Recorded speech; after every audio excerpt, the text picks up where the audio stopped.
Okay. Guys, question number 2, Eric. So, like, I'm contest prepping. You are. This could apply to anyone who's dieting or gonna do a bodybuilding show. Right. How should we change? How should we regulate our volume and intensity as we get leaner and leaner and closer to a destination or a show or whatever? Right. So, you know, trying to progressively overload and, you know, improve gradually over time your volume and intensity is how we get bigger. And that means, therefore, it's also how we stimulate. Am I still trying to do progressive overload while if you can, dieting? Yeah, you know, if we, you know, ideally, you're getting stronger for as long as you can throughout prep.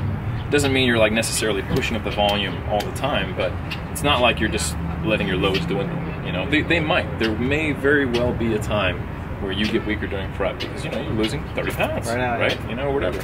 And you know, you're losing joint cushioning. You're a smaller mass. You can't move as much mass. So when you start to have less predictable performance, you don't know if you can be as strong. I like to use an RPE scale, so rating of perceived exertion. So basically, a 10 is you hit failure. A 9.5 is you didn't quite hit failure. You couldn't have done another rep, but maybe like another plate or something like that on the machine, or another 2.5 pounds or something like that. You could have done for the same reps. A 9 is I have 1 rep left, an 8, 2 reps left, 7, etc. So basically, instead of having like a strict load you're coming in to try to hit on that day, you would have, right, I want you to do 3 sets of 10, and the last set should not go over a 9 RPE or something like that. And that way you can modulate your loads to still keep it as heavy as you can, but appropriate, so you're not always just failing and trying loads you can't do anymore. So that's intensity. That's intensity. Volume, essentially, you want to just keep it relatively static, and then once you get to the point where you're feeling beat up or it's really starting to drain you, you know, loads are going down, that's the point where you might make like a consideration of dropping, say, 10 to 20%. Right, and I try to delay that for as long as possible, and I get around that by doing regular scheduled deloads. So a deload being an intentional week where you are doing a little bit less volume and you're staying away from failure. So for example, it might be like 2/3 of your normal volume, and on that RPE scale you'd be like 1 notch lower, right? And like, how do you recommend decreasing the volume? Should they decrease the weight, or should they decrease the amount of reps per set, the amount of sets? An easy way to do it is, like, if you're using a range, say 8 to 12, you would use weights you could do for 12, but only do 8s, right? And then drop off 1 set from what you normally do, or if you're doing like 5 sets, drop off 2. You know, drop about a third of your sets off. That's a really easy way to do it. And psychologically, think of this as like an intro week. Instead of like a deload, like, oh, I'm so beat up, and you're like, oh, I'm not beat up, I'm fine, I don't need this. Deloads are stupid. That's the most common reaction. Think of this as an intro to the next week, where you're gonna get to go hard again. You know, that's a really good because way of it sets you up for the next block of training to be effective. You know, so that's the way I think of it. And instead of like in the off season, maybe doing these every 8 weeks or 6 weeks or just by feel, I'd say, look, man, you're dieting, you're prepping, you got a lot of cardio, not a lot of food. I think every 4 weeks we're gonna do an intro week. You know, it's just a rough guideline. Is that kind of like a rough? So that's your.